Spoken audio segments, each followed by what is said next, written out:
Alors, Sébastien, tu as découvert, même si tu la connaissais avant, cette nouvelle 908. Est-ce que tu te souviens comment tu l'avais jugée le premier jour où tu l'avais découverte vraiment?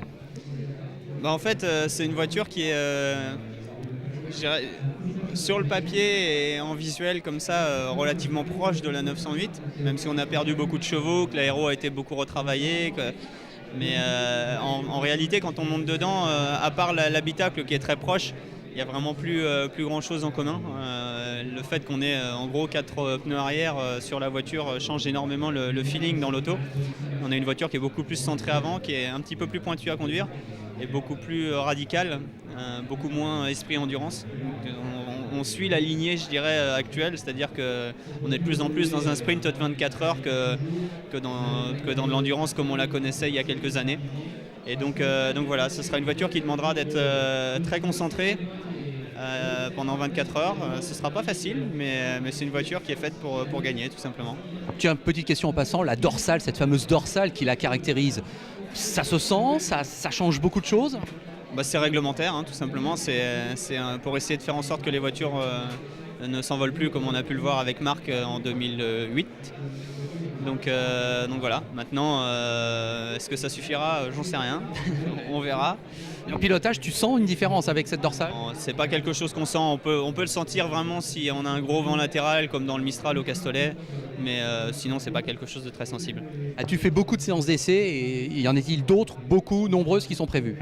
J'ai déjà fait 3 séances d'essai avec cette voiture, voilà, on l'a emmenée déjà dans pas mal de terrains différents.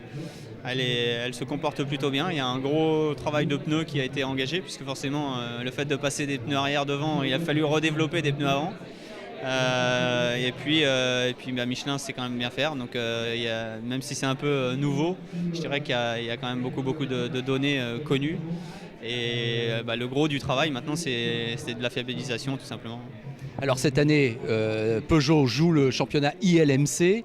Je me demandais si éventuellement tout le monde n'aurait pas droit à faire 2-3 courses comme ça au passage. En fait, vous êtes quelques-uns à faire pratiquement tout. Et c'est ton cas, tu fais presque tout.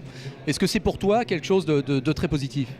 Oui, c'est quelque chose de forcément très positif, puisque ça veut dire qu'on m'accorde la confiance pour le faire, qu'on croit en moi et qu'on me demande de tenir les engagements et d'aller au bout des choses. Donc c'est aussi de travailler plus dans la continuité, de connaître mieux la voiture. Donc c'est quelque chose de sympa et forcément c'est motivant.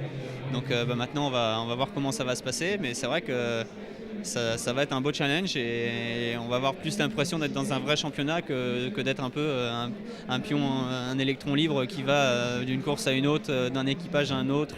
Donc c'est quand même plus facile à gérer quand on connaît mieux la voiture et la façon dont ça se passe, c'est toujours plus simple. D'ailleurs c'est une bonne chose ce championnat ILMC, ça ressemble effectivement déjà à un petit championnat du monde.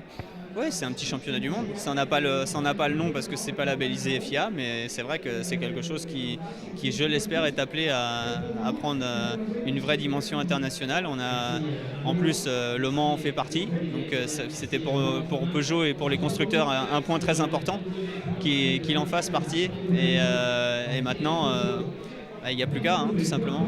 Alors on a appris récemment que tu pourrais peut-être revenir aux États-Unis, cette fois en IndyCar. À combien évalues-tu tes chances éventuellement d'y aller vraiment? Je dirais que c'est du 50-50, puisque maintenant le test s'est bien passé. Dale a vraiment envie que ça se fasse, et moi aussi. Mais je le ferai que si y a les bonnes personnes aux bons endroits. Et il manque encore 3-4 personnes clés dans l'organisation. Donc maintenant c'est à lui d'aller à la chasse, de faire le chasseur de tête tout simplement. Mais il cherchait un pilote pour les circuits routiers, il n'est pas question d'ovale? Non, il n'est pas question d'ovale parce que ça clasherait trop avec l'endurance. Et puis ça devient au niveau logistique compliqué de le faire, de l'Europe. Et c'est vrai que je n'ai pas l'ambition de me réinstaller aux États-Unis. Allez, dernière question, un petit mot sur Simon. J'ai l'impression que vous vous entendez bien. Qu'est-ce que tu peux nous dire sur lui, sur ton coéquipier? Il sera de nouveau ton coéquipier aux 24 heures du Mans. On a une paire avec Simon et Pedro qui fonctionne extrêmement bien. Simon est un ami, Pedro aussi, mais Simon plus particulièrement parce qu'on a vécu quand même pas mal de trucs ensemble aux US. Et c'est quelqu'un que j'apprécie beaucoup. Donc maintenant, on a forcément cette envie, cette ambition de faire quelque chose au Mans.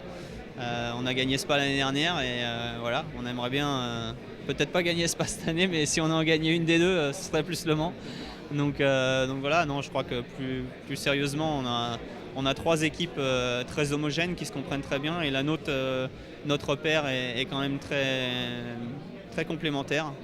Il n'y a pas besoin de faire de compromis au niveau du setup, ce qui est toujours le plus difficile et le plus délicat. Et donc on a des équipages très optimisés, et bon, on l'a vu l'année dernière, au niveau performance, on avait quelque chose qui fonctionnait vraiment très bien. Et tout le monde était extrêmement content de la voiture. Donc maintenant, j'espère que ce sera encore le cas cette année dans cette version 2 de la 908.